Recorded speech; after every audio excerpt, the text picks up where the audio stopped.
Activists are calling for the DNA Amendment Bill to be fast-tracked as cases of gender-based violence in South Africa show no sign of relenting. Just this week, we've been reporting on the murder of a 6-year-old child in Mpumalanga. Now, this bill was introduced by the Minister of Police, Bheki, Cele, in December last year. Under the bill, prisoners convicted of serious offences would have to give compulsory DNA samples. For more on this, we're joined by Advocate Brenda Madumise-Pajibom, Director at the WISE Collective. Good to have you on the programme as always, ma'am. So, last week then, some progress in Parliament as far as dealing with the issue of this bill. Are you satisfied that we are well on the way to it becoming law? Good afternoon, Bheki. Yes, I am, and I want to impress upon the lawmakers not to delay any further.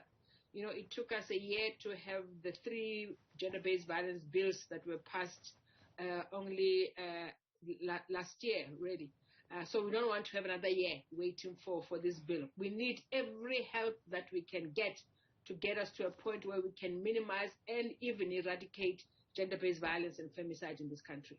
And given where we are in terms of sexual violence and the killing of women in this country, why is it so important to have the data of people who are past offenders? You know, I'm always intrigued by, and I'm sure many South Africans watch NCIS, and when you look at the kind of facility that they run and they're able to trace and connect the DNA of a victim to that of a perpetrator and able to make successful arrests and convictions, that's where we want to be, because in the absence of any other evidence, if DNA can be conducted and be proven, we're able to convict and be able to get justice for victims of these violent crimes. So DNA is one of the many other forms of evidence that you can produce in any court, and we can't be left behind as a country. We need to embrace technology and start to build systems and building a DNA lab that is very efficient and can give us the results that we're looking for. It's one thing, of course, to collect the samples, but as things stand, there's a massive backlog that's holding up sexual violence cases in the country, and until that is concerned or resolved, I should say, even trying to collect this DNA evidence would not really happen, or at least not be of any use.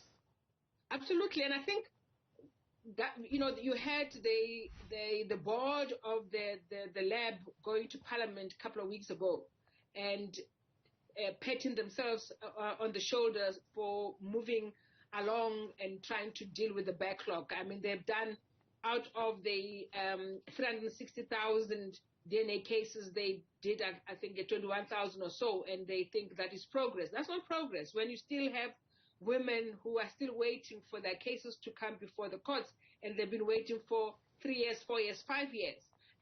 So for us, if this government is serious about the scourge of gender-based violence, they should have been farming out some of these DNA testing to private sector to start and move them quickly, so that by the time you have this bill in force, you don't have the backlog. You deal with the current cases that you have to deal with at that particular time. So there has to be some considered effort and agency from government to find alternative ways on how to deal with the backlog. Because if we go with what they have done so far, that backlog is going to be with us in 2023.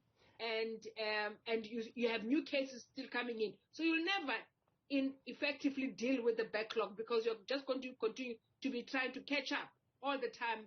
And so find other ways of go and take the 22 million that you wanted to use towards the flag, bring it to the different other labs that are in the country, and start to move those things fast. In the Eastern Cape, for instance, there's not even a lab.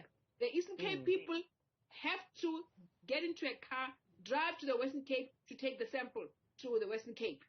And that's where I was coming, Advocate, that in order for this bill then to be effective, what government needs to be doing now, would you agree, is getting the basics right for the very collection of DNA and storage? Absolutely. They have to. I mean, in the Eastern Cape, it's a disaster because the collection of that DNA, the delivery or the storage thereof it's in tatters. I mean, they are compromised, all those samples, because you have to get into a car for hours on end to get to Western Cape for that DNA samples to be analyzed. And that's why we've had the cases in their numbers in the Eastern Cape, in particular Lusikisiki, precisely because of this problem. So the basics are not there. And I challenged all of us, can we all descend on the current lab and just see its state? And for many people, the question will be about why it is that the situation has been allowed to deteriorate to this level, when for years there have been campaigns. Even in the last year, I recall a campaign on Twitter, in fact, where even some friends of mine were tweeting in order to put pressure and highlight the issue of the DNA backlog and its impact on the course for justice for sexual violence survivors. I mean, we can ask the same question on almost everything in this country. Why are we here, and how did we get to this point? I mean, it's a sheer ineptness and lack of leadership. Ineptitude is rife in the public sector.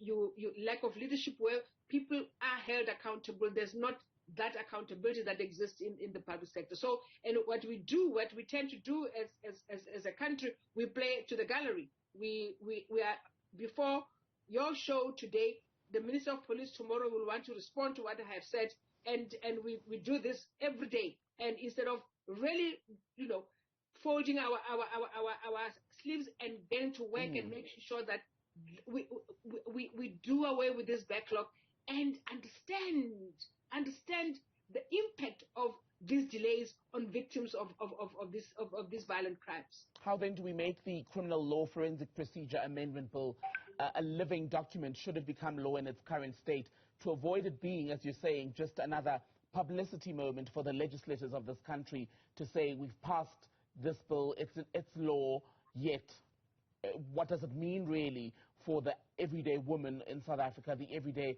person who's attacked by a criminal, and there's no DNA evidence linking the attacker to the assault?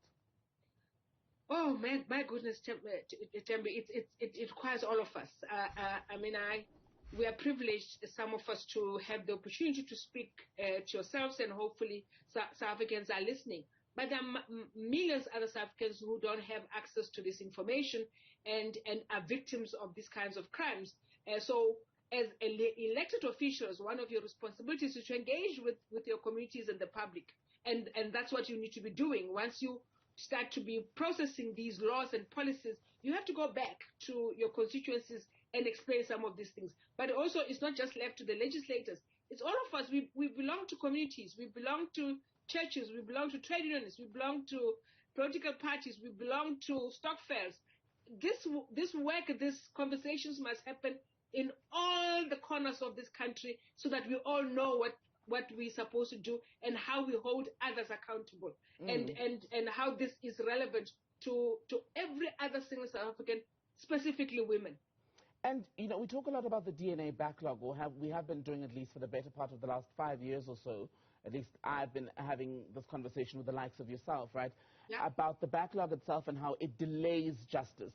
But not having DNA on record, on file, also goes beyond just a delay, because often, in some cases, it is what is standing between the rapist actually being convicted without question.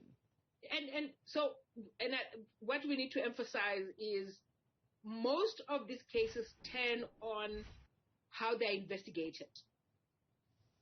If the South African Police Service do the bare minimum, and we have seen dockets where there's absolutely nothing in the docket, and that docket is handed over to the NPA to make a decision whether to prosecute. Once you give me that docket that has got nothing in it and is just a statement of the victim, I'm going to decline to prosecute because I don't have enough to go by, right?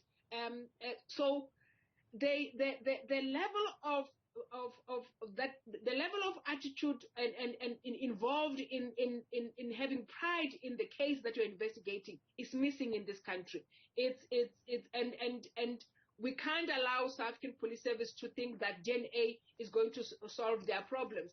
They need to be thorough. I mean, I don't understand why they're trained to serve and uphold this constitution, but the kind of service that they meet to the public is the worst of them all. Most of these cases, whether it's rape cases or sexual assault cases, they turn on the attitude of the investigating officer. If you find an investigating officer who is involved and has got interest in giving justice, you get the results that you get. There have been successful cases where the investigating officer is intimately involved with the case and goes out of their way to make sure that they get a conviction. In most instances, nothing like that.